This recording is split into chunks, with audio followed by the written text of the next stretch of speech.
버그만의 최근 영화 페르소나에서 보면 미성숙하지만 기본적으로 정직한 젊은 여자 간호사가 우리가 전형적인 자기애성 성격으로 기술한 심한 심리 장애가 있는 여성을 돌보면서 소진되어 가는 것이 나온다. 젊은 간호사는 차갑고 악의적인 착취를 겪어야 했고 그녀는 서서히 심리적으로 붕괴되어 갔다. 그녀는 병든 여자가 사랑의 미움만을 돌려주고 자신에게 표현되는 어떤 사랑이나 인간적 감정도 완전히 느낄 수 없다는 사실을 직면할 수 없었다. 병든 여인은 단지 그녀가 다른 사람에게 있는 가치 있는 것을 파괴할 수 있을 때, 그리고 오직 그때에만 살 수 있는 것처럼 보였다. 비록 그 과정에서 그녀 자신이 인간으로서 스스로를 파괴하면서 끝을 내도 말이다. 극이 전개되면서 간호사는 병든 여인에게 강한 미움을 키워갔고 한순간 그녀를 잔인하게 다루었다. 마치 병든 여인 안에 있는 모든 미움이 도와주는 사람에게 옮겨져 도와주는 사람을 그 안에서부터 파괴하는 것 같았다. 이 영화는 본질적으로 심한 자기애적 내담자를 치료하는 과정에서 일어나는 전이와 역전이 상황을 재현한다. 내담자의 모든 노력은 분석가를 패배시키고 분석을 의미 없는 게임으로 만들어버리고 분석가에게서 경험한 좋은 것과 귀한 것을 모두 파괴시키는 데 쓰이는 것 같이 보인다. 몇 달 혹은 몇 년 동안 내담자의 부속물 취급을 받은 후에 이 과정은 너무나 은근히 진행되어 오랫동안 알아차리지 못할 수 있다. 분석가는 이런 사례의 작업에서 정말로 자신이 쓸모없다고 느끼게 될 수 있다.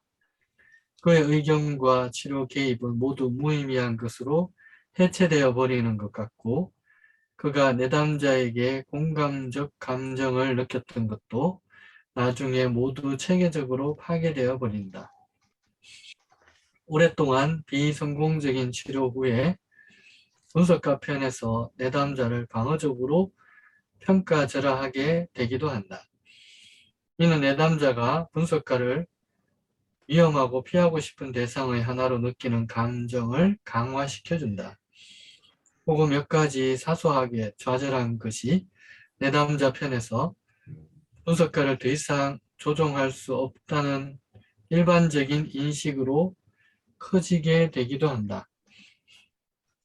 이 시점에서 치료가 중단될 수도 있다. 즉 내담자는 이 밉고 좌절을 주는 전이 대상한테서 도망친다. 결국 그는 전이 대상을 한 번 더 그림자로 만들어버린 것이다. 분석가는 이에 상응하여 역전이로 마치 내담자가 존재하지 않았던 것처럼 공허감을 느낀다. 자, 여기서 지금 서술하고 있는 것은 그냥 이 내용만 봤을 때 치료가 일어나고 있는데 치료자와 상담자 간에 정서적인 커뮤니케이션이 거의 일어나지 않은 것 같은 텅 비어버린 어떤 공간처럼 느껴지죠. 그래서 어쩌면 컴버그가 주장하고 있는 어떤 해석적인 접근이라고 하는 것에서 오는 한계일 수도 있다는 것을 우리가 이해해야 돼요. 컴버그는 그거 정신분석 기법이 아니라고 느끼고 있기 때문에 정서적인 커뮤니케이션이라고 하는 이런 쪽의 기법들을 그러니까 본인이 정신분석 기법이라고 하는 것을 사용하면 할수록 좌절만 전부 커지는 것을 잘 묘사하고 있다고 보여요. 그래서 내담자하고 관계에서 내담자가 전혀 수용되지 못하고 있는 정서. 그러다 보니까 상담자 역시도 공허감을 견뎌내지 못하는 거죠. 그 대상과의 교류가 정서적인 교류가 일어나지 않는 상태에서 지적 작업이 아무리 자기가 열심히 해석을 해주는데 그게 하나도 먹히지 않는 이런 좌절을 겪고 있죠. 그 속에서 이분이 공감한다고 하지만 그 공감이 얼마나 깊은 공감에 있는지 잘 모르겠어요. 인텔렉츄얼한 쪽에서 계속 추구하는 분들은 공감 캐패시티가 더 낮을 수밖에 없는 부분이죠. 그래서 어떤 해석적으로 계속 너는 이러고 이런 사람이야라고 이 대상이 자객적인 환자일 경우에 그게 먹히겠어요?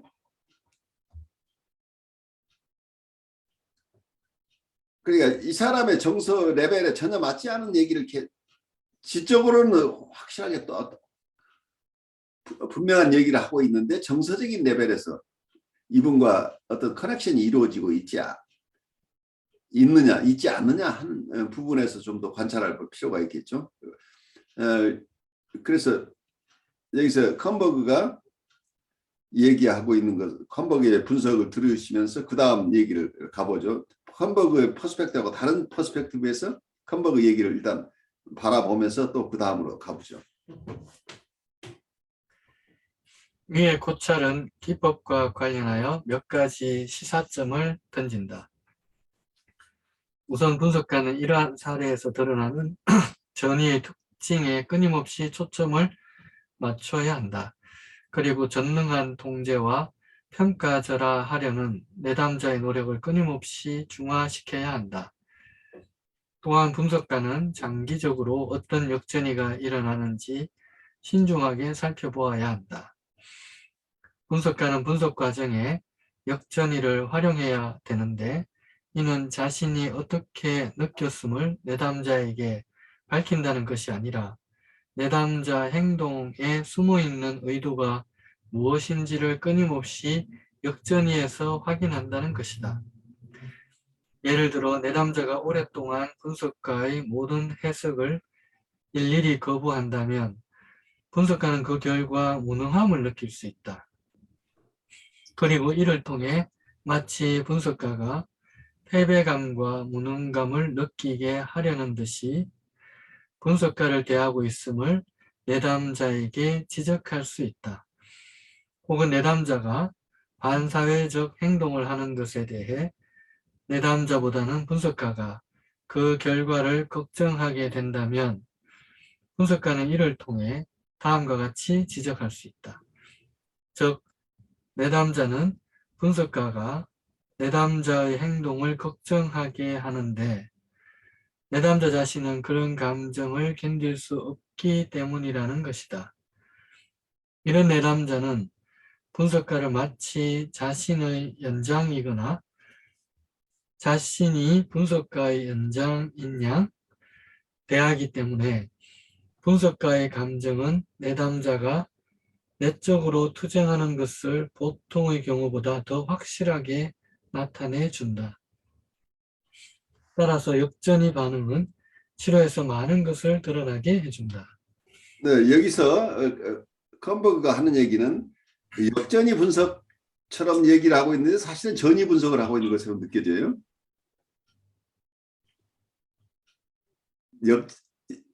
내담자 안에 일어나고 있는 것이지만 어쩌면 상담자가 어떻게 느낀다고 하는 것의 포커스보다는 내담자가 어떤 전이 반응을 일으키고 있는가, 그래서 전이 해석을 하고 있는 것으로 보이지 않나요? 완전히 객관적 역전이라고 생각하는 건가요, 이게? 그런 점에서 이제 그런 해석을 하고 있겠죠. 그러니까 여기서 이분이 이 라인이 역전이를 통해서 결국은 컴버그 입장에서는 그 사람을 이해한다는, 그 사람이 어떤 생각을 하고 있는지, 무의식적으로 뭘 생각하고 있는 것을 이해한다고 하는 것이 어떤 정서적인 것보다 훨씬 더 인터랙션한 쪽에 더 포커스가 맞춰져 있는 것처럼 느껴져요. 그래서 그걸 활용을 하는데 굉장히 인터랙션하게 사용하잖아요. 첫 번째 분석이 자신이 어떻게 느꼈음을 내담자가 밝힌다는 것이 아니라 내담자 행동에 숨어있는 의도가 무엇인지를 끊임없이 역전해서 확인한다고 보는 것은 내담자의 의도가 무엇인가를 계속, 내담자의 모티브, 그러니까 내담자가 그런 행동을 하게 된 원인이 무엇인가, 내담자의 숨어있는 의도를 밝히는데, 굉장히 숨은 의도를 밝힌다고 하는 게 굉장히 지적 탐구처럼 느껴지잖아요. 그러니까 그래서 그다음 그렇게 내담자를 대부분 현대정신분석이나 이런 쪽에서는 내담자의 깊은 정서를 있는 그대로 컨테인하면서 그 정서를 우리가 같이 살아내는 거죠. 어떤 면에서는. 물론 인텔렉츄얼한 작업도 같이 오지만 우선 그 정서를 그냥 수용하면서 컨테인하면서 이거 자체를 소화하는 과정을 가는 거가 어떤 비원적인 방법인데, 우선 정서를 소화해 나가는 과정보다는 여기에서는 이 사람이 이렇게 얘기하는 의도는 뭐야? 숨은 의도가 뭐지? 인텐션이 뭐야? 하고 그 동기를 찾는 작업이 이 컨버그에서는 더 중요하게 느껴지는 것처럼 느껴진다는 얘기예요. 그 다음에 이 분석가의 해석이 두 개가 나오죠. 첫 번째, 여기서 컨버그가 이건 가상의 해석이에요. 컨버그라면 이렇게 하고 싶다는 얘기죠. 분석가가 패배감과 무능감을 느끼게 하려는 듯이 분석가를 대하고 있음을 내담자에게 지적할 수 있다. 이게 내담자에게 해석하는 거죠. 당신이 행동하는 것은 나로 하여금 패배감과 무능감을 느끼게 하려고 당신이 그렇게 하는 것 같다. 해석이죠. 또 두 번째 해석이 어느 거예요?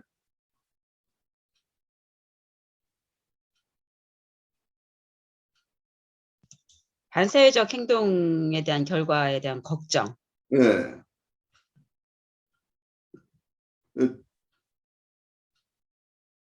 그래서 반사회적 행동을 하는 것에 대해 내담자보다는 분석가가 그 결과를 걱정하게 된다면 분석가는 이를 통해 다음과 같이 지적할 수 있다. 그 다음 이게 이제 해석인데, 내담자는 분석가가 내담자의 행동을 걱정하게 하는데 내담자 자신은 그런 감정을 견딜 수 없기 때문이라는 것이다. 이건 방어 분석이죠.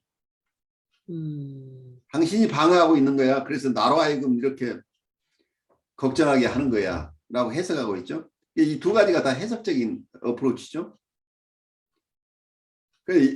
여기서 내담자가 왜 그런 행동을 하게 될 것인가,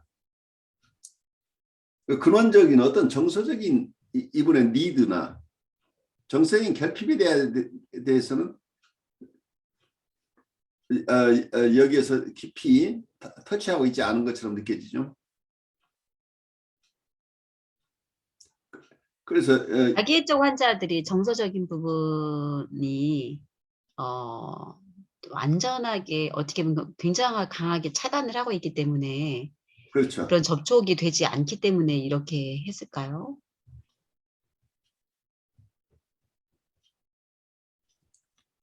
근데 만약에 이렇게 해석을 하면 자기애적인 사람한테는 굉장히 기분 나쁜 얘기로 또는 기분 나쁜 얘기로 들리는 거예요. 문제 뭐냐, 자신이 억압시켜 놨던 보기 싫은 부분들을 억지로 이렇게 까발려서 보여주는 것 같아서 바로 그거죠. 통찰을 주는 거죠. 굉장히, 네가 얼마나 걱정인지 내가 알려줄까? 이제 이런 얘기죠. 굉장히 수치스러워 여기거나 아니면 굉장히 공격할 가능성이 다분히 높은 지점인 그런 좀 우려가 생기는 것 같아요.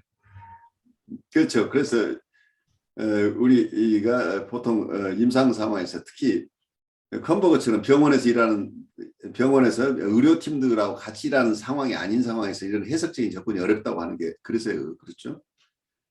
아니면 교수님, 그 코엇이 말한 여기서 뭐 이런 것들이 그 자기애적 환자들에게 어떤 최적의 좌절은 안 들까요? 좌절 경험. 근데 그게 최적의 좌절로 경험할 수 있으면 좋아요. 근데 이분은 그랜디오스 셀프를 가지고 있어서 이게 최적의 좌절로 접수가 안 될 가능성이 높죠. 저 같은 경우에 자기애적이지 않은 느낌의 내담자인데도 살짝 뭔가 이렇게 해석이라 그럴까? 또는 상대방 입장에서 얘기를 살짝 하면 표정이 싹 변하더라고요. 표정이 확 오랫동안, 변하죠. 예, 오랫동안 신뢰관계가 있는데도 불구하고, 예, 뭐, 그래서 뭐 상담이 드랍되거나 그러지는 않았지만, 뭐랄까, 그걸 자기의 좌절로 받아들여서, 내가 그런가? 이렇게 하는 데에는, 뭐 제가 그 어떤 해석적인 기술이 좀 아니, 어떤지를 몰라도, 제가 느끼기에는 태도가 확 변하는 게 느껴지더라고요. 그러니까 최적의 좌절이라고 하려면 그 리커버할 수 있을 정도가 돼야 지금은 샤기로 오지만 자기 스스로 회복해낼 수 있을 만큼 그 정도의 자극은 괜찮은데 이게 그게 지나치 공격으로 느껴지거나 하게 되는 경우에는 최적의 좌절이 아니라 관계를 끊어버리는 상황이 일어날 수 있는 거죠. 그러니까 치료 파괴적인 저항으로 와버릴 수도 있다는 얘기예요. 교수님 어떻게 보면 이제 미러링이라는 것이 어떻게 보면은 이제 내담자가 하는 어떤 반응을 그대로 상담자가 함으로써 그 거울 반응, 거울로 이렇게 보여주는 거잖아요. 저 내 그렇죠. 모습인데? 뭐 네. 이렇게. 그런데 이제 그거하고 이게 다 이제 이 해석의 어떤 다른 점은 혹시 이게 아닐까 싶어요. 그러니까 미러링 같은 경우는 어떻게 보면은 상담자와 내담자가 어떤 그 포지션이 약간 같은 입장에서 그렇죠. 예. 이제 받아들여진다면 해석은 굉장히 권위적인 상담자의 권위가 너는 위에 뭐 있고 나는 가르치는 자야. 너는 들어야 돼라는 어떤 특히나 자기애적 환자들은 자기가 최고인데 그렇죠. 거기에서 오는 어떤 그런 자기애적 상처가 되지 않을까요? 그러니까 이제 그런 부분이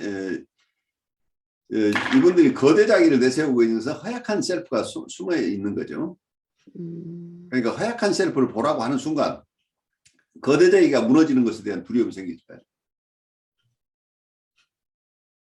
그래서 이분들은 조심스럽게 우선 정서적인 커뮤니케이션을 통해서 안전한 대상이라고 느껴야 돼요. 우리가 안전한 상태에서는 자기 모습을 볼 수 있는 어떤 얘기들이 조금 가더라도 이분들이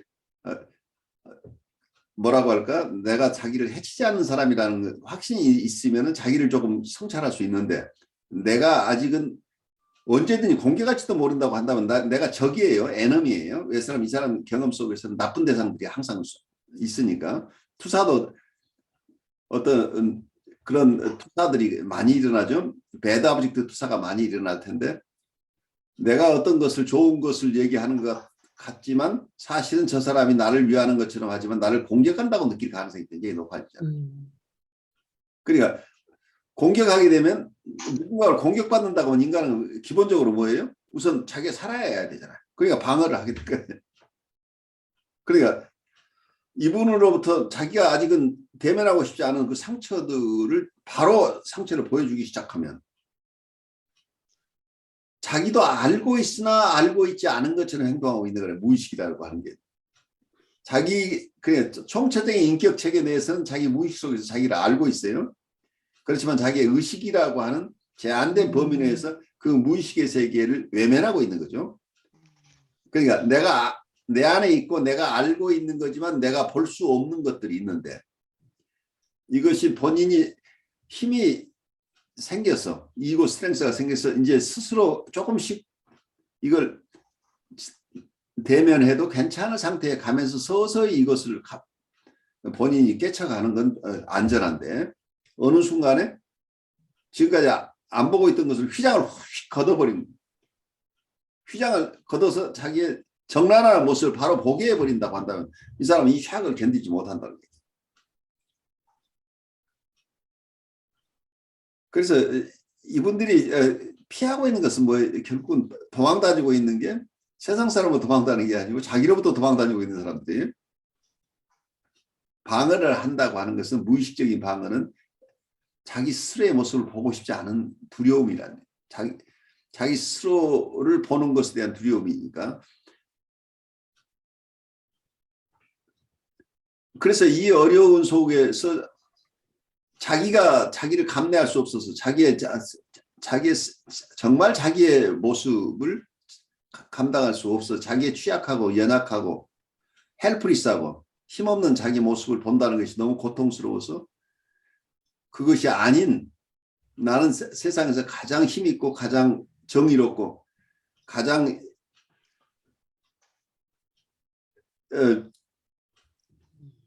뭐라고 할까요? 이 세상에 진선미를 다 갖춘 사람이라고 자기를 느끼고 있어서 자기의 초라한 모습으로 안 보고 지금까지 살아왔는데 내가 지금 여기 온 것도 내가 오고 싶어서 온 게 아니고 하도 이 철없는 사람들이 나 때문에 사는 게 어렵다고 나를 좀 가보라고 그랬어요. 내가 좀 한번 와봐 준 거예요. 한번 와봐 줬는데 아니 상담자 보니까 사무실도 내 사무실보다 초라하고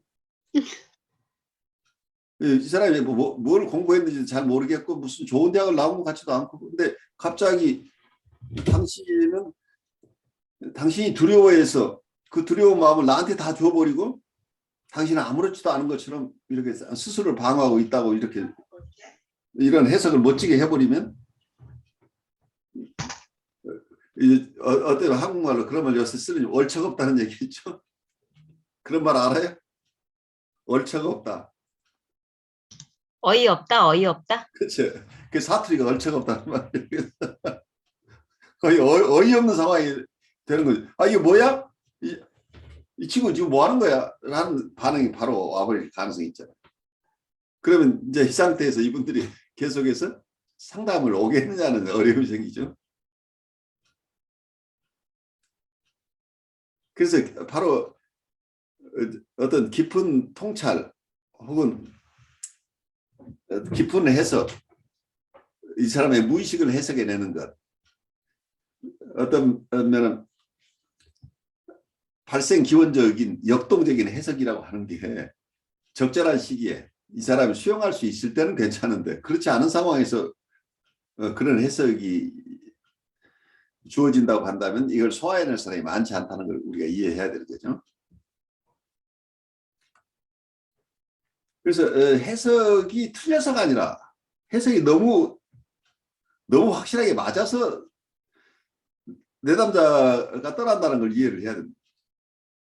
그러니까 내가 이 사람을 잘못 알아서가 아니라 너무 잘 알아서. 근데 너무 잘 아는 것은 좋아요. 근데 내가 이 사람을 그냥 잘 아는 것을 알면서 이 사람하고 관계를 하면 좋은데 그것을 이 사람한테 내가 너에 대해서 알고 있는데 너 지금 모르지. 내가 아는 너를 내가 알려줄게 하면서 이걸 알려주는 것 자체가 그것을 가지고 그 통찰을 사용할 수 있는 사람에게는 굉장히 중요한 치료의 도구가 되지만 준비가 되지 않은 사람한테는 이건 폭탄이라는 얘기예요. 이 사람이 소화할 수 없는 것이라는 얘기입니다. 그래서 이런 해석을 받아들일 수 있는 사람 같으면 그 정도는 이런 내가 하는 해석을 용기 있는 주위에 있는 사람들이 수없이 했을 거예요. 그럼 그때마다 그 사람은 그 대상들은 다 참혹하게 공격당해서 그 사람 곁에 아무도 안 남아있고 자기 곁에는 예스맨만 남아있는 거죠. 당신은 훌륭합니다 하는 사람만 대주위에 있고 자기에게 반항하거나 자기의 약점을 용기 있게 얘기하는 사람들은 다 가차없이 처단했을 거거든요. 이 사람이 살아오는 과정 속에서. 그런데 내가 똑같이 실패했던 사람들하고 똑같은 방식을 택해서 이 사람을 도울 수 있느냐는.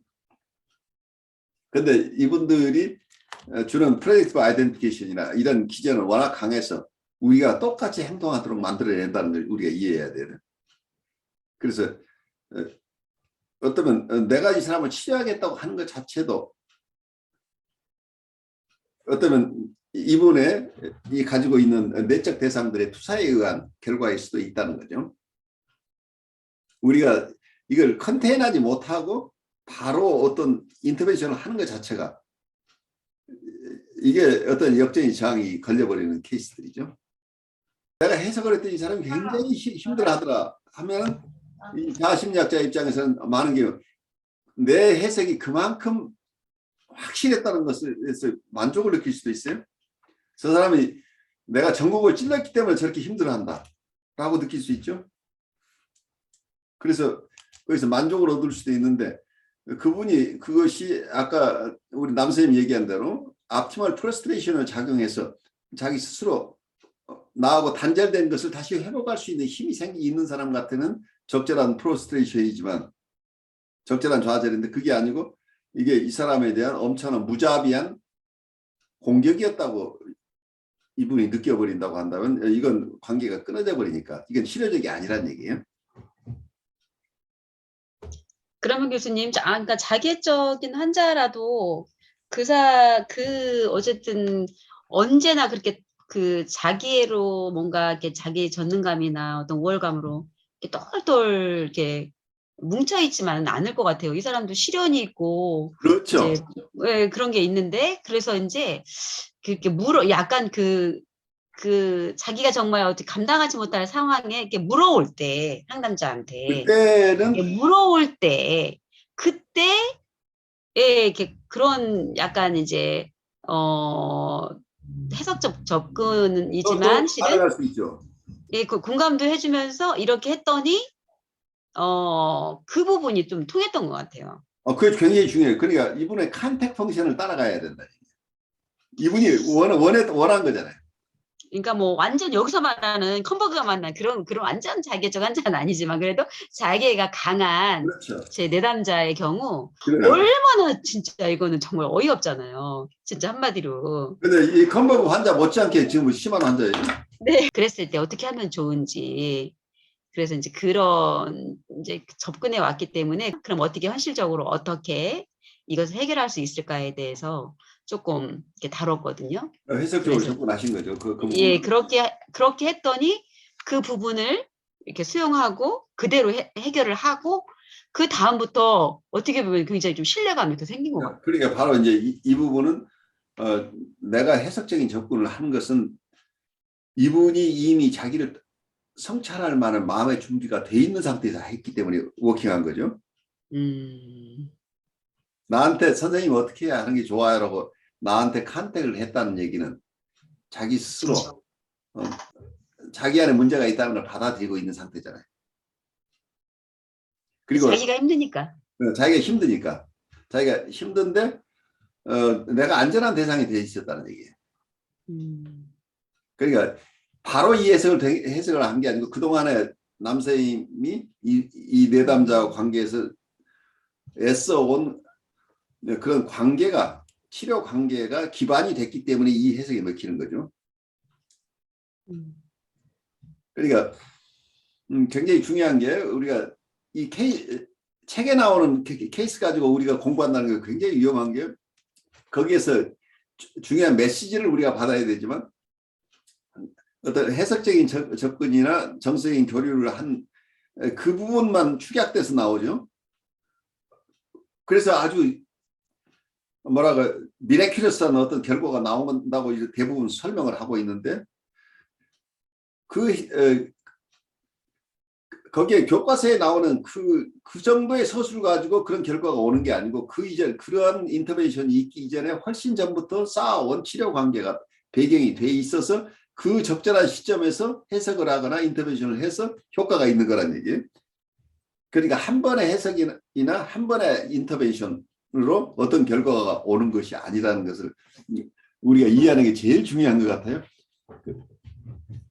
많은 경우에 우리가 인지적으로 지적인 작업으로 정신분석을 배울 때 어려움이 생기는 게 이제 이런 거죠. 인내로운 과정을 통해서 오랫동안 스텝 바이 스텝으로 어떤 결과들이 이루어지는데 우리 공부 잘하는 사람은 달달 외워가지고 거기에 딱 맞는 케이스 있으면 그대로 하면 좋은 결과가 있을 것처럼 생각하는데 그게 안 된다는 거죠. 어떤 전체적인 이전 지적 작업이라고 하지만 지적 작업 이전엔 내담자와 상담자 간에 충분하게 안전한 대상이 되어진 경험들이 밑바닥에 깔려 있을 때만 그게 해석이든 정서인 커뮤니케이션이든 이게 워킹하는 거죠. 그래서 우리 남선생님의 체험이 굉장히 중요한 성공 사례예요. 그만큼 그동안에 애써 오셨다는 거가 입증되는 거죠. 그래서 그 해석이 맞았다가 입증이 아니라 그동안 쌓아온 치료 관계가 아주 성공적으로 잘 이루어졌다는 것을 입증하는 거죠. 이 두 가지가 다 드러나는 거죠. 적절한 해석, 적절한 어떤 설명이나 해석이 이 사람을 일깨워줬지만 이 통찰을 가져갈 수 있도록 된 것은 이 부분이 나에 대한 신뢰가 있었기 때문에 가능하다는 거죠. 우선 나를 컨택했다고 하는 거가 내가 자기를 비난하는 대상이 아니었기 때문에 이게 가능하다는 얘기예요. 반사회적인 행동을 해요. 지금 반사회적인 행동을 하는데 그것을 너 왜 그래? 라고 무조건 지적하고 야단치고 고치라고 훈계하는 이런 대상이 아니고 그렇게밖에 자기가 행동할 수 없는 이 사람의 안타까운 정서 그 부분을 수용해 줬기 때문에 이 사람의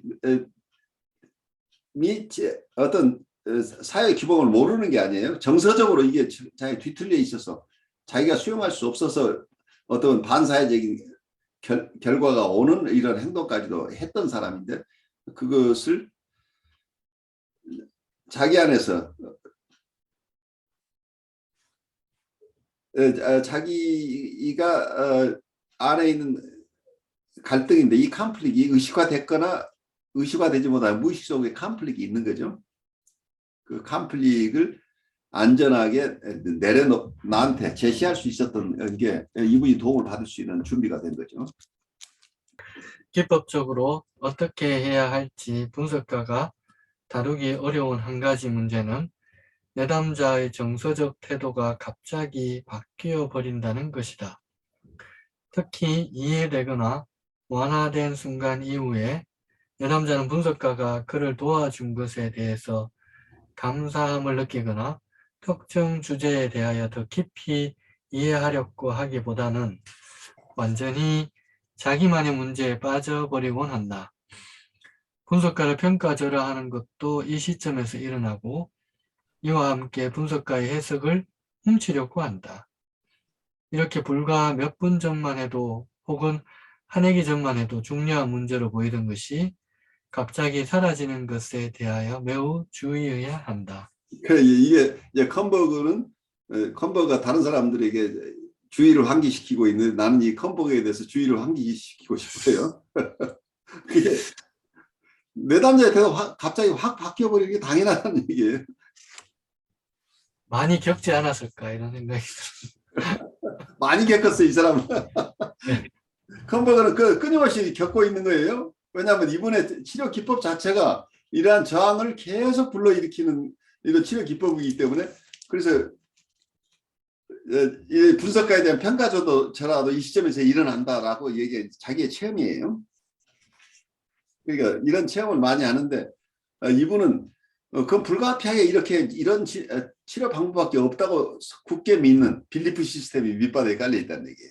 이분이 이고 사이칼라지나 대상관계 이론 여러 가지 이론을 가져왔지만 근본적으로 해석 중심으로만 해석을 통해서만 사람의 변화가 일어난다고. 통찰 중심의 치료 방식에 대한 신뢰, 거기에 대한 빌리프 시스템이 너무 강고한 것으로 보여요. 그러니까 이 빌리프 시스템에 플렉서빌리티가 있어야 되는데 정신분석에 여러 이론들이 있는데 그 이론 어느 하나도 완전한 게 아니라는 걸 이해를 해요. 그러니까 많은 경우에 이 해석을 통해서 사람들이 도움을 받지만 해석만 가지고 되지 않는 경우도 있는데 그 경우에 다른 대안적인 치료 방법들도 있다는 것을 이해하면 좀 더 플렉서블해지는데 근데 그 정도가 각각 다른 것 같아요. 어떤 자아심리학자도 완전하게 자기 이론이 다 맞다고 생각하지는 않지만 그렇다고 다른 이론들을 수용하는 정도에서 어떤 분들은 10의 여유를 가진 사람, 20의 여유를 가진 사람, 어떤 사람은 50, 경우에 따라서 어떤 사람은 70, 80까지 자기가 주로 사용하는 어떤 치료 기법하고 다른 기법도 강점이 있다는 것을 충분히 소화해내고 일부를 자기 것으로 가져가는 분도 있고 이게 각각 다른데 컴버그 쪽에서는 상당히 완강한 부분을 가지고 있는 것으로 보인다 이게. 그래서 이분의 치료 기법 속에서는 그래도 해석이 최고야. 그 과정 속에 장애가 여러 가지 저항들이 있지만 그건 돌파해야 돼 하는 약간 그 호전적인 치료 기법이 아닌가 하는 생각이 들어요. 기법에 대하여 마지막으로 한마디 하겠다. 이런 내담자를 한꺼번에 많이 치료하려고 하면 안 된다.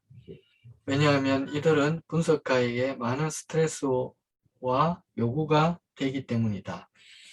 덧붙여서 이런 내담자의 전이에서 활성화된 병리적 성격 구조를 뚫고 들어가기 위해서는 아주 오랜 기간의 정신분석적 치료가 필요하다는 것을 명심하는 것이 좋다. 그러니까 해석적인 방법으로 이분들을 돌파하려면 엄청난 시간이 필요하다는 것을 여기서 본인이 설명하고 있는 거예요. 그러니까 그 기법, 근데 컴버그의 옵션 속에서는 그 기법이 유일하다고 보고 있기 때문에 다른 기법에서는 자기보다 더 빨리 치료하는 사람도 있을 수 있다는 것은 이분이 별로 인정하지 않고 있을 가능성이 있죠. 그래서 어쩌면 다른 치료 기법들에 대한 존중 자세가 조금 더 결여되어 있는 것 같은 느낌. 보통 이론가들이 많이 빠지기 쉬운 함정이에요.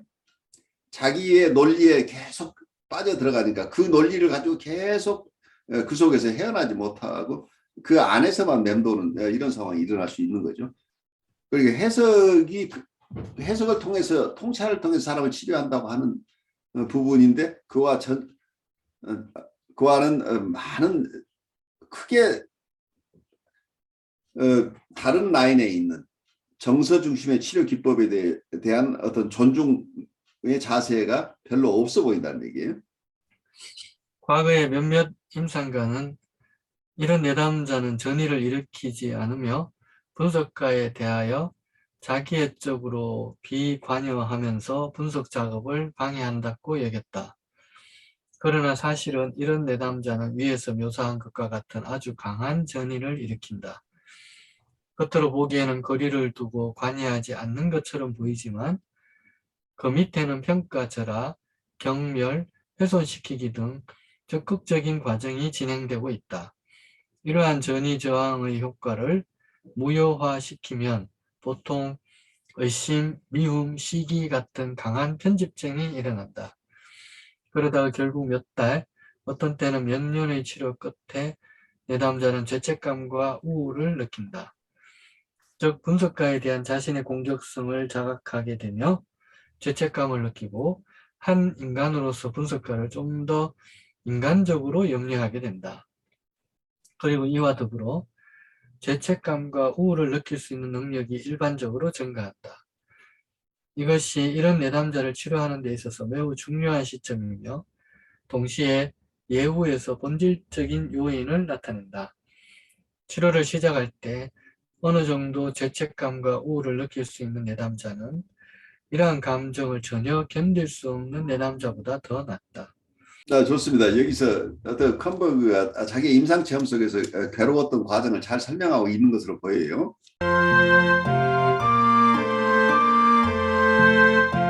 여러분 안녕하십니까? 저는 신현근 정신분석학 박사입니다. 저는 뉴욕에 있는 혁신 라이프 코칭 연수원의 창설자이며 운영자입니다. 그리고 한국에 있는 한국임상정신분석연구소 공동소장으로서 정신분석가들 양성에 주력하고 있습니다. 여러분과 함께 공부할 과목은 정신분석적 인간 이해입니다. 이 과목에서는 정신분석학의 정의와 두 가지 기본 가설, 즉 무의식에 대한 인식과 그리고 심리적 결정론에 대해서 여러분과 함께 나누고 인간을 이해함에 있어서 가장 중요한